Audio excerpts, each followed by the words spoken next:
ఉం? దేవునికి స్తోత్రం, దేవునికి మహిమ కలుగును గాక. ప్రకటన గ్రంథములో 7 సంఘాల్లో లాస్ట్ సంఘం లవోదిక సంఘ కాలము. ఈ లవోదిక సంఘములో పార్ట్ 4 ఎందుకంటే అది పెద్దది కనుక పార్ట్ 4గా ఇప్పుడు విడుదల చేస్తున్నాము. మీరందరూ చూసి అవన్నీ కూడా సబ్స్క్రైబ్ చేసి చెక్ చేసి తర్వాత షేర్ చేయండి. షేర్ చేస్తే మళ్ళా మరి ప్రకటన గ్రంథం లోనకి వెళ్ళినప్పుడు కూడా అన్నీ కూడా వాక్యాలు మీకు జాగ్రత్తగా వస్తాయి. చూసి ఆనందించండి. దేవునికి స్తోత్రం, దేవునికి మహిమ కలుగును గాక. సావాసం అనున్నది మిక్కిలి కష్టతరమైనది. ఎవరితో సావాసము? దేవునితో సావాసము. కష్టం అంటే ఎందుకు వచ్చింది? దేవుడు ఏ సిద్ధాంతాన్ని అయితే అమలుపరిచారో ఆ సిద్ధాంతాన్ని మనము నడవాలి. అదే కష్టము.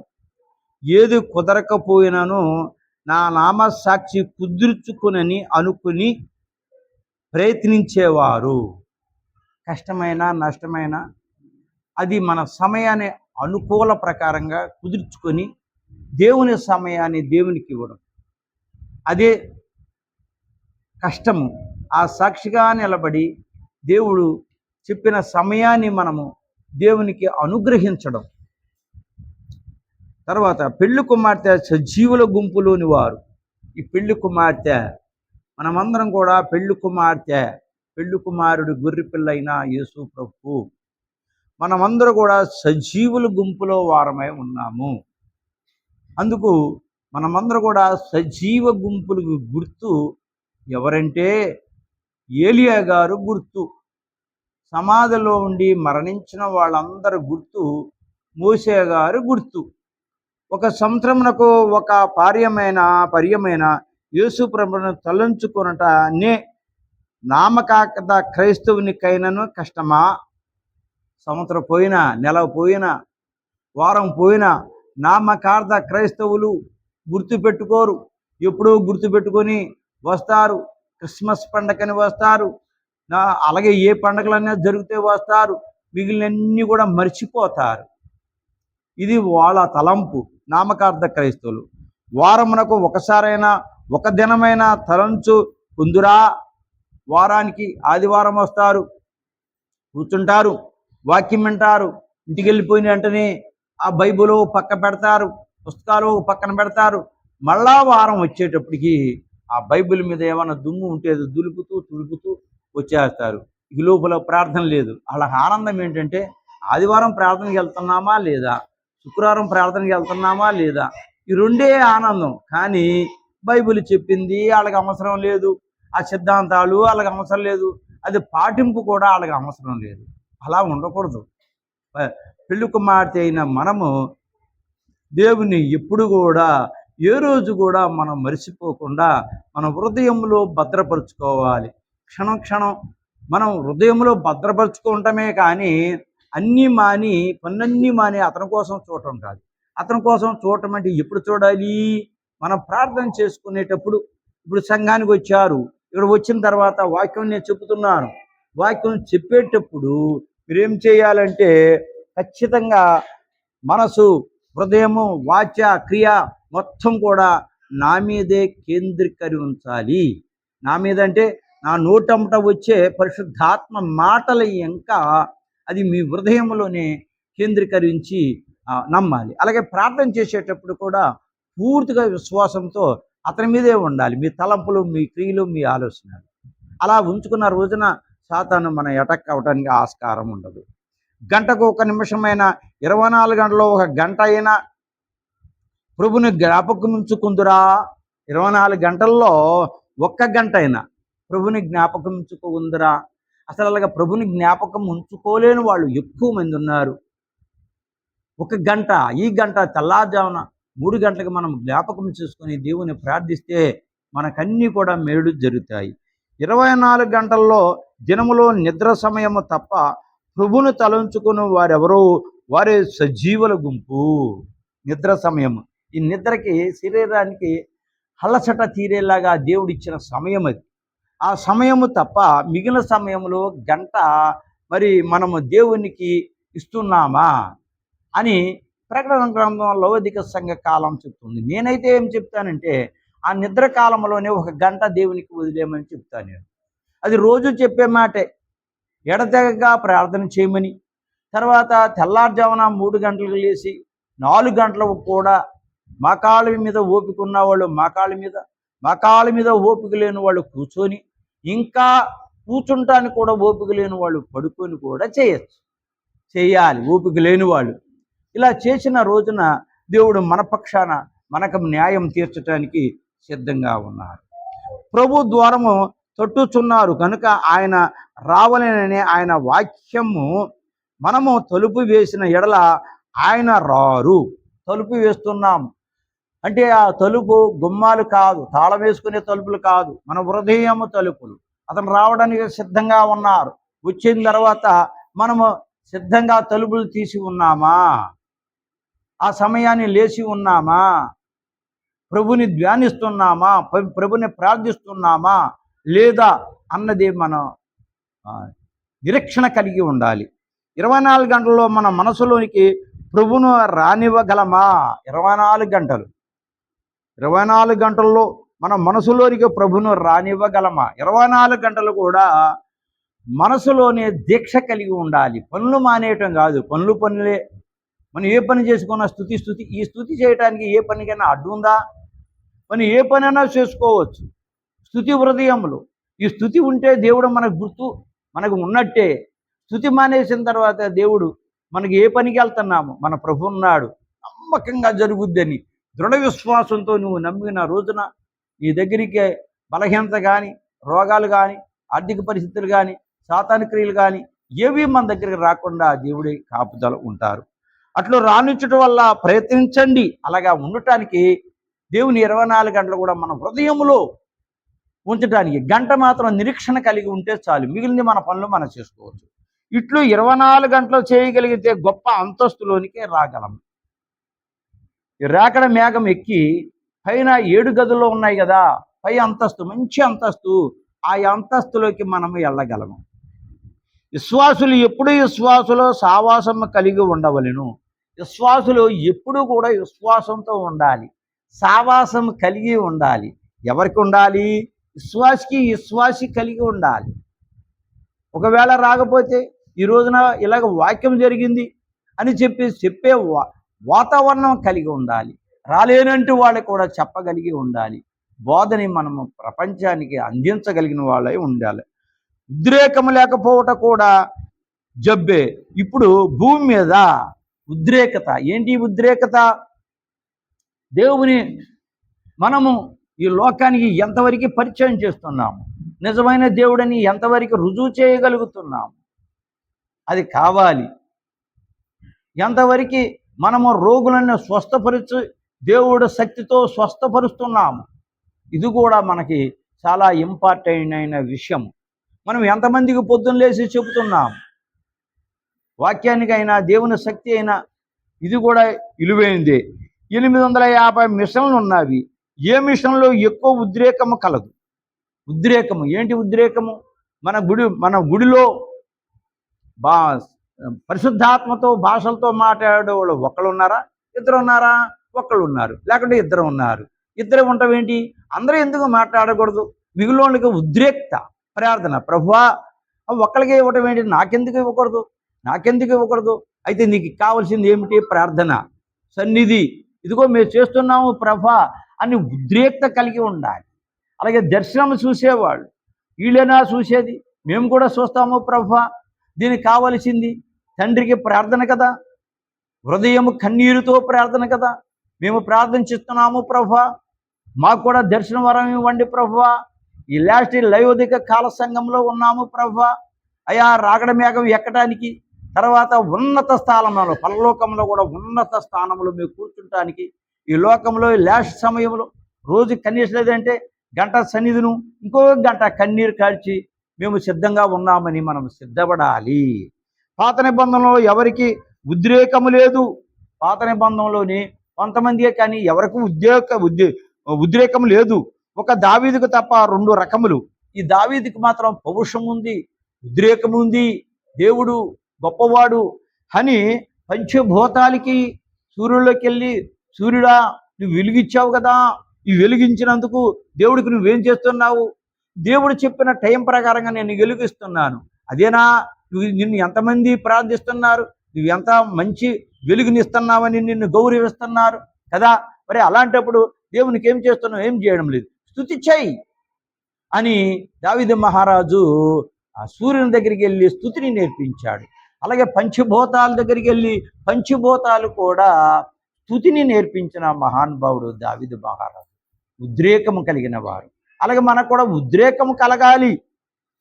అంతరంగ ఉద్రేకము, మామూలుగా బయట శరీర రూపంగా ఉద్రేకము, ఎవరినో కొడతాం, ఎవరిన మీద కేకలేయటం, బూతులాడటం, లేకుంటే మంచిగా మాట్లాడతాం, కోపం మాట్లాడటం కాదు. అంతరంగ ఉద్రేకము.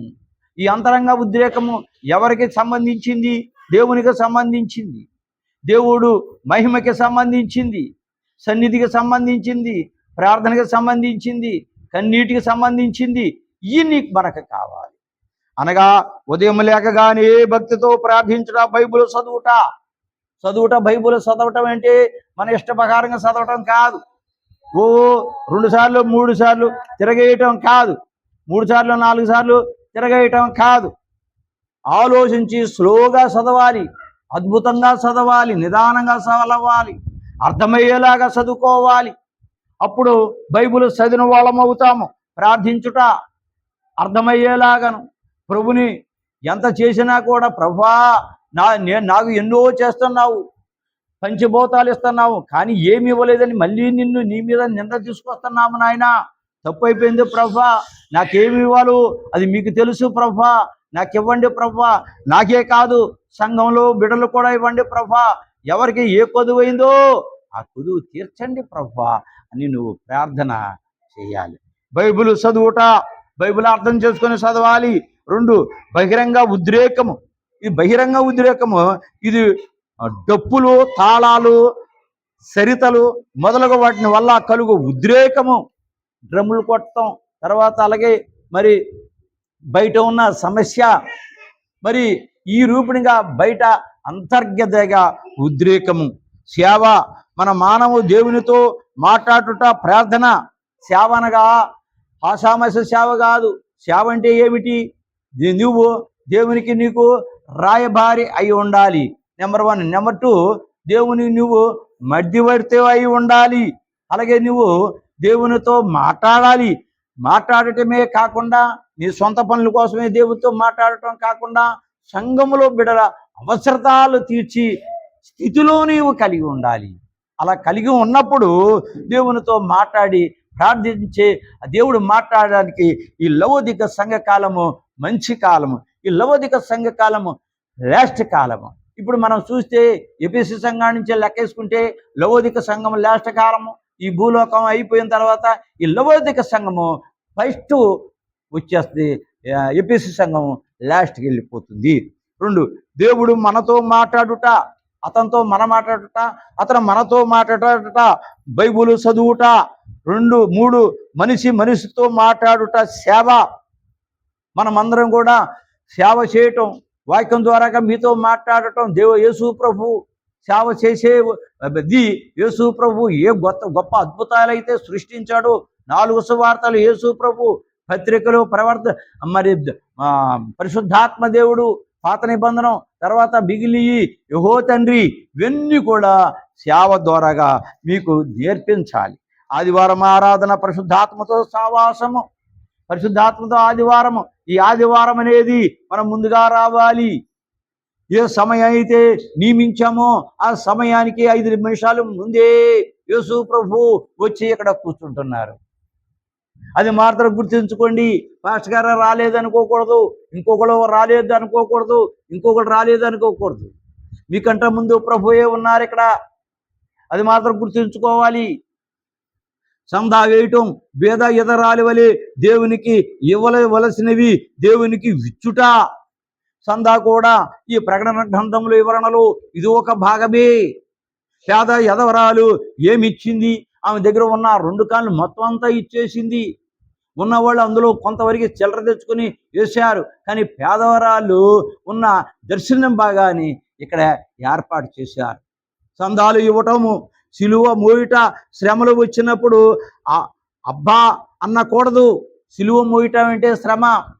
యేసు ప్రభు సిలువ మోశారు. సిలువ మోసిన తర్వాత అయ్యో ఎంత వచ్చినా ఈ శ్రమ ఎందుకు మొయ్యాలి అనుకోకూడదు, అనుకోలేదు. అతను ఏమన్నారంటే, తండ్రి నువ్వు ఇచ్చిన ఆర్డరా శిరసాహిస్తున్నానయ్యా, నువ్వు చెప్పినది నేను వింటానయ్యా. ప్రియనైన సీమోరు అక్కడ ఉన్నప్పుడు ఈ ప్రభు మొయ్యలేక మోస్తూ అక్కడ ఉన్నప్పుడు స్పృహ తప్పి పడిపోయినప్పుడు ఆ చిలువని ప్రియనైన సీమోనికి వెళ్తూ ఉంటే అతను తీసుకొచ్చి అతని మీద ఎక్కించారు. ప్రభుకి స్పృహ వచ్చి గబగబా వెళ్ళారు. సీమోను, ఇది నేను మొయ్యాల్సిన సిలువ అంటే, అయ్యా నువ్వు చాలా నలిగిపోయి ఉన్నావు, మానసికంగా బాధపడి ఉన్నావు, నేను మోస్తానయ్యా అంటే, ఈ సిలువను నువ్వు మోయకూడదు. ఇది ప్రపంచవాళిగా శ్రమల సిలువ, ప్రపంచవాళిగా పాపపు సిలువ. ఈ సిలువని నేనే మోయాలా, తండ్రి నాకే చెప్పాడు, నీ సిలువను నువ్వు మోయి, ఇది నా సిలువ అని ప్రభు కింద పడి పైన పడి ఆ శరీరంలో అసలు ఏమాత్రం ఓపిక లేకుండా నశించినా కూడా అతని సిలువని అతని మోశారు. అలాగే ఇంట్లో ఉంటే భర్త ప్రార్థనగా రారు, భార్య ప్రార్థన చేస్తుంది, కుమారుడు ప్రార్థనగా రారు, తల్లి ప్రార్థన చేస్తుంది, ఇంట్లో ఎవరికి రాపోయినా వాళ్ళే ప్రార్థన చేస్తుంది. ప్రభు ఏమో చెప్తున్నారు, గురైన సీమోనుతో నీ సిలువ నువ్వు మోయి, ఇది ప్రపంచవాడికే నాకు చెప్పాడు మన తండ్రి అని సిలువ మోశారు. అలాగా ప్రతి ఓళ్ళు కూడా ప్రార్థనగా రావాలి. ఎవరి సిలువ వాళ్ళే మోయాలి, ఎవరు ప్రార్థన వాళ్ళే చేసుకోవాలి, ఎవరి సన్నిధి వాళ్ళే చేయాలి. ఒకరి కోసం ఒకరు చేయటం కాదు, కామన్గా మనం చేసేది మాత్రం ధర్మం, అది చెయ్యాలి. కానీ ఎవరి ప్రార్థన వాళ్ళు తప్పనిసరిగా చేసుకోవాలి.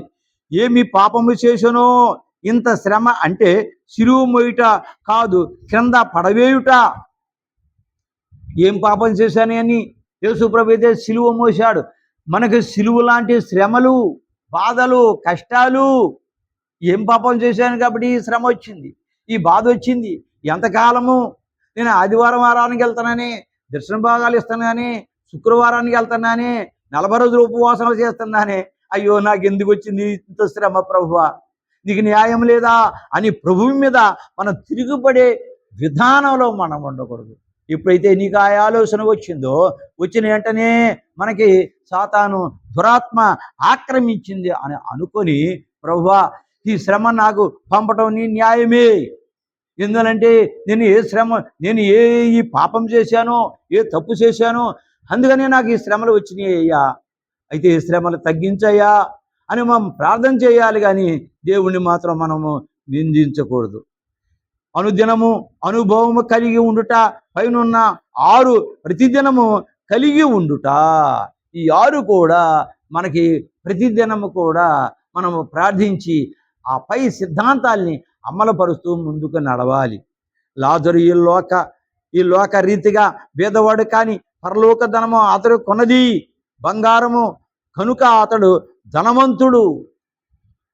లాజరు ఏం చేశాడు, ఈ లోకములో అతి పేదవాడు, ధనవంతుడు కుక్కకు పెట్టిన బిస్కెట్లను తిని అతను ఈ లోకములో పుళ్ళతోని గజ్జితోని బాధపడి మరణించినప్పుడు, దేవుని స్తుతించుకుంటూ మరణించినప్పుడు పరలోకంలో అతని ధనము ఈ ధనవంతుడి కంట పెద్ద ధనవంతుడయ్యాడు. కానీ ఈ లోకరీతిగా ధనవంతుడు పేదవాడు. ఈ లోకంలో దేవుడు లేకుండా నాదే ధనము ఆస్తి అన్నీ సంపాదించాను అని అనుకుంటే వాడు పరలోకంలో ఎందుకు పనికిరాని ఓ గుడ్డివాడా, ఓ దుష్టుడా అని చెప్పేసి పేరుంది. అందుకని ఈ లోకంలో ధనము పరలోకంలో పనిచేయదు. ఈ లోకంలో ధనం ఉండవచ్చు, కానీ దేవునికి అనుకూలంగా మనము ఉంటే ఆ ధనము ఉపయోగపడుతుంది. ఎందుకనగా పరలోక ధనము లేనందువల్ల ఈ లోకంలో ఎంత ధనమున్ననో పరలోకంలో ధనము లేకపోతే లాభము లేదు. ఈ పరలోక ధనము లేకపోతే ఈ లోకంలో నువ్వు ఎంత సంపాదించుకున్నా, ఎన్ని కోట్లు సంపాదించుకున్నా అది జీరోతో సమానం. పరలోకంలో ధనం సంపాదించుకోవాలి. ఈ పరలోకంలో ధనం సంపాదించుకోవాలంటే అబ్రాహము బిల్కేసేదికి దర్శన భాగం కొల్ల కొట్టిన సొమ్ములు చాలా వారికి ఇచ్చారు. అలాగే 10% అబ్రాహము ఇచ్చారు మెల్కీసెదెకుకి. మరి అలాగా మనము ఎంతవరకు ఇస్తున్నామా లేకుంటే బాగానే ఇస్తున్నామా? అయ్యో ఈ వారం ఈ నెల నాకు ఇబ్బందిగా ఉంది, ఈ నెల నేను తీయను అని అంటే ఆ ఇబ్బంది ఇంకా ఎక్కువ అవుతుందేమో. ఆలోచించాలి మనం ఎప్పటికప్పుడు కూడా 10% తీసి దేవుని సొమ్ముది నులివెచ్చగానున్నది. ఇతర మతస్థులు ఇందులో వృద్ధి పొందుతున్నారు. నులివెచ్చన, ఈ నులివెచ్చన అనేది అటు ఇటు కాకుండా ఉండకూడదు, ఒకే వైపు ఉండాలి, దేవుని వైపు ఉండాలి. అంతేగాని ఆదివారం వెళ్ళిపోయాను, ఇంకో దేవుడు, ఈ దేవుని ఏ దేవుడు నమ్మితే ఏ దేవుడన్నా సహాయం చేయపోతాడా అన్న వాళ్ళు ఈ లోకంలో చాలామంది ప్రజలు ఉన్నారు. అది కరెక్ట్ కాదు. నిజమైన దేవుడు ఎవరు తెలుసుకొని ఆ దేవుణ్ణి మనం ప్రార్థించాలి. అయితే వారి కులములు స్థితి పోలేదు. ఇంకా ఈ లోకములు నా కులం ఇది, నీ కులం ఇది అన్న వాతావరణ భేదాలు పోలేదు. అది పోగొట్టుకోవాలి. అన్ని కులాలు ఒకటి, అన్ని మతాలు ఒకటి. ఇప్పుడు చూడండి, మనలో ఉన్న రక్తము ఎవరిది చూసినా బ్లడ్ రెడ్గా ఉంటుంది, ఎర్రగా ఉంటుంది. దీనికి కారణం ఎవరంటే అబ్రాహమే దీనికి కారణం. అబ్రాహములో నుంచి వచ్చింది. ఎవరు వచ్చారు? అందరూ కూడా 3 మతస్థులు అబ్రాహంలో నుంచి వచ్చారు. హిందువులు అందులో నుంచి వచ్చారు, ముస్లిమ్స్ అందులో నుంచి వచ్చారు, క్రైస్తవులు కూడా అందులో నుంచి వచ్చారు. అందరూ కూడా ఒకే రక్తం, బ్లడ్. అందుకని మనల్ని ఎవరిది చూసినా ఎరగనే ఉంటుంది. మేము తక్కువ కులస్తులము, పేటలోనికి వెళ్ళి భోజనము చేయము అని కొందరు ఈ అభ్యంతరాలు ఉన్నాయి. ఒకళ్ళ ఇంటికి వెళ్తే పేట అంటే ఏ పేట? తెలిసిన పేటే మనకి. ఈ పేటలోకి వెళితే మేము భోజనం చేయము అనేవాడు చాలామంది ఉన్నారు. ఏలెత్తి చూపించేది చాలామంది ఉన్నారు. అది కుదరదు అనుచున్నారు. ఇదే నులివెచ్చని స్థితి. మనకి ఇష్టం ఉన్న చోటే భోజనం చేస్తాము, మనకి ఇష్టం లేని చోట భోజనం చేయము. అలా ఉంటే దేవుని నీ మీద నులివెచ్చనగా ఉన్నావు, దేవుని స్థితిలో నువ్వు లేవు అని చెప్పేసి హెచ్చరిస్తున్నారు.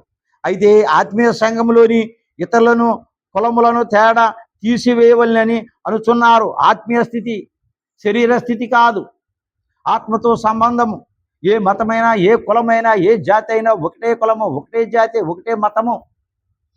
ప్రభు చెబుతున్నారు, ఈ కాలంలోని క్రైస్తవ సంఘము గుడ్డితనము కలిగి ఉన్నది. మన క్రైస్తవులే గుడ్డితనము, నిజాలు తెలుసుకోవడం లేదు, బైబిల్లోని సంగతులు పూర్తిగా తెలియకపోవుట. ప్రకటన గ్రంథాన్ని బోధిస్తున్నారు. కొంతమంది చూసి ఇది బోధే కాదంటున్నారు. అసలు ఇది ఎప్పుడూ ఈ బోధ మేము వినలేదు అంటున్నారు. ఇది బైబిల్లో లేదు అంటున్నారు. బైబిల్లో ఉన్న బోధ ఇది కాదే. ప్రకటన గ్రంథంలో వివరణ బోధ ఇది ఎక్కడ ఉంది? ప్రకటన గ్రంథం వివరణ పుస్తకం తీసుకుంటే దొరుకుతుంది. అందులో నువ్వు అది చదివావా? అసలు నీకు తెలుసా? తెలియదు. బైబిల్లో ఉన్న వచనాలే, ప్రకటన గ్రంథంలో ఉన్న వచనాలు. వివరణ అంటే యేసు ప్రభు చెప్పుట, వివరణం చెప్పుట. పరమగీతం అంటే వివరణం చెప్పుట. అది ఒక అధ్యాయమే ఉంటుంది, దానికి 1-2 గంటల బోధ ఉంటుంది. అది ఎప్పుడన్నా విన్నావా? ఈరోజు ఈయన సోదరులారా, విని మీ మనసులో మీ వాతావరణాన్ని మార్చండి. నిజమైన దేవుణ్ణి, జన ప్రజలారా, నిజమైన దేవుణ్ణి తెలుసుకోండి.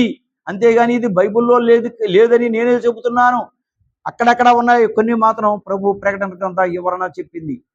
ఇంకో విషయం ఏంటంటే, ఈ బైబిల్లో లేనిది ఇతను కావాలని కల్పితం చెబుతున్నాడని మీరు అనుకుంటున్నారేమో. అలాగా కల్పితం చెప్పితే ప్రకటన గ్రంథంలోని చివర ఉన్న రోగాలు చెప్పే వ్యక్తి మీద తప్పనిసరిగా వస్తుంది. ఇది దేవునిదే కానీ మన శక్తి కాదు. నమ్మకపోవటం వలన రాకడ లేదు, 1000 ఏళ్ల పరిపాలన లేదు, ఈ రాకడ ఇంకా రాదు, 1000 ఏళ్ల పరిపాలన లేదు అనుచున్న వాళ్ళు చాలామంది ఉన్నారు. ఈ రోజులో 40 రోజులు ఉపవాసాలు. యేసు ప్రభు ఎప్పుడో మరణించారు, ఈ రోజున ఇంకెందుకు ఉపవాసాలు అనేవాళ్ళు చాలా సంఘాలు ఉన్నాయి. దేవుని బిడలారా, ఏ సంఘాన్ని నేను విమర్శించట్లేదు, ఏ బోధకుడిని నేను విమర్శించట్లేదు. ఏ విషయమైనా మీరు మానేటప్పుడు, చేసేటప్పుడు దేవుణ్ణి అడగండి. దేవుడు ఈ రోజున లౌకిక సంఘ కాలం కనుక మాట్లాడటానికి సిద్ధంగా ఉన్నారు. ఒక రోజు నీ మోకాళ్ళ మీద ఉండి సన్నిధి చేయి, కన్నీరు కార్చు, 3వ జామున అప్పుడు కనిపించలేదు, రెండో రోజు, మూడో రోజు, నాలుగో రోజు కనిపించేదాకా నువ్వు ప్రార్థన కన్యుడు. అప్పుడు నీకు ప్రభు వచ్చేసి నీతో మాట్లాడతారు అని అనుచున్నది. ఇది ఆఖరి సమయము కనుక వృద్ధిలో నుండవలని కానీ నులివెచ్చగానున్నది. ఇంకా కొంచెం వృద్ధిలోకి రావాలి. నాలుగు పక్కల కూడా వినాలి సముద్రము ఘోష. ఆ పక్కకి వెళ్తే సముద్రం ఘోష ఏం మనకి వినపడుతుంది. అలాగే బోధ నలుమూలలు కూడా వ్యాపించాలి. మీరు చెప్పిన బోధ, నేను వీడియో తీసిన బోధ మీరు చూసి మౌనంగా ఉండటం కాదు, అందరు ప్రజలకి పంపించాలి, అన్ని చోట్లకి పరిశీలన చేయాలి. అది నీకు దీవెనకరంగాను మహిమకరంగా ఉంటుంది. గుడిలో పాదిరి గారు ఆల్టర్ వద్ద ఉన్నారు, బెంచీలు చివరనున్నవి, వాటిపై సంఘంలో కూర్చుందురు. ఆ గుడికి తలుపులు ఉన్నవి, హాటర్లో గుడి ఉన్నది, ఆ గుడిలోని బోళని బెంచీలు ఉన్నాయి, ఇందులోని సంఘాలు ఉన్నాయి, రకరకాల సంఘాలు ఉన్నాయి. 850 సంఘాలని పోయిన 2-3 ఎపిసోడ్లో చెప్పాను. అలాగా ఉన్నాయి. ఉన్న మనుషులందరూ కూడా ఒక్కొక్క రకంగా ఒక్కొక్క బెంచ్ చేసి, ప్రభువా నా సంఘం గొప్పది, నా సంఘం గొప్పది, నాలోకి రండి అని పిలుస్తున్నారు. ప్రభు బయట నుండి కన్నీరు కార్చి విలపిస్తున్నారు, బాధపడుతున్నారు. ఇదేంటి, ఇన్ని సంఘాల కింద ఎలాగే విభజించబడ్డారు? నేను ఒక్కడనే కదా. మీరందరూ కలిసి ఏకమై ప్రభువా మేము చేసింది తప్పే అని నువ్వు పిలిస్తే నేను రావడానికి సిద్ధంగా ఉన్నాను అంటున్నారు. లౌకిక స్థితి ఈ గుడి వలె నున్నది. అందరూ కూడా వేరేలాగా ఉన్నారు కాదు, ఒకటే అయిపోవాలి. మొదటి బెంచి మీద ఆర్సీఎం వారు, తర్వాత బెంచి మీద బాప్టిస్టు వారు, ఇలాగ రకరకాల బెంచీలు. తర్వాత బెంచి మీద సిఎస్ఐ వారు, ఆ తర్వాత బెంచి మీద పెంతుకోస్తు వారు. ఇలాగా ఏ మతాలు ఉన్నాయో, ఏ పేర్లు ఉన్నాయో అలాగే రకరకాల బెంచీలు తయారు చేశారు. వీటిలో ఒక్కొక్క బెంచి మీద ఒక్కొక్క మిషన్ ఉన్నది ఉండి, రకరకాలుగా మిషన్లు అందులో ఉన్నవి, ఆ మందిరంలో ఉన్నవి. తర్వాత గనుక వారికి సమాధానం లేదు. నాది గొప్ప అని దెబ్బలాటలే కానీ సమాధానం లేదు. ఏదైనా సరే దేవుడు ఒక్కడే కదా, ఆ దేవుడు యేసు ప్రభువే కదా అని నువ్వు గుర్తిస్తావా? గుర్తించిన రోజున మన ప్రభు మన దగ్గర రావడానికి సిద్ధంగా ఉన్నారు. వారికి సమాధానం లేదు. రోమన్ మిషన్ వారు మాది మొదటిది అనుచున్నారు. రోమన్ మిషన్ వాళ్ళు మాదే ఫస్ట్ అనుచున్నారు. తర్వాత ప్రతివారు మాది గొప్పదంటే మాది గొప్పదనుకొనుచున్నారు. ఎవరికి వాళ్ళే గొప్పది అంటున్నారు. తర్వాత గనుక అనుకరణములో సమాధానం లేదు, అందరిలో సమాధానం లేదు. ఎవరిదాడే గొప్పదనం చెప్పుకుంటున్నారు. క్రీస్తు ఒక్కడే అనుచున్నారు.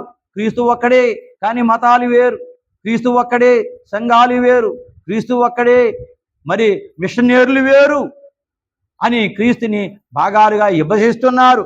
అయినను క్రైస్తవ సంఘములు కీచులాటలున్నవి, దెబ్బలాటలు, కీచులాటలు రకరకాలుగా ఉన్నవి.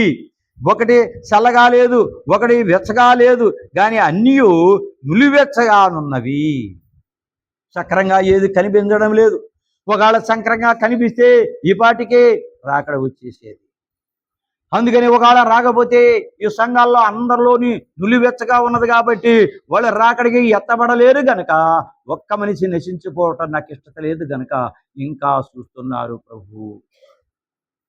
ఆల్టర్ వద్ద పాదిరి గారు, క్రైస్తవులు మిషన్లు ఆ ఆలయము ఆక్రమిస్తుకున్నారు. స్థలము లేదు, స్థలాలు లేకుండా ప్రజలు ఆక్రమించుకుంటాం గనక ప్రభు తలుపు వెలుపల నిలిచిబడి ఉన్నారు. వీళ్ళందరూ కలిసి గుడిలో ఉండి రామని అడుగుతుంటే, నేను ఎవరి దగ్గర రాను, మీరందరూ ఒకటవండి అని ప్రభు చెబుతున్నారు. ఇరికించి కూర్చునుట ప్రయత్నించినను సమాధానం లేదు.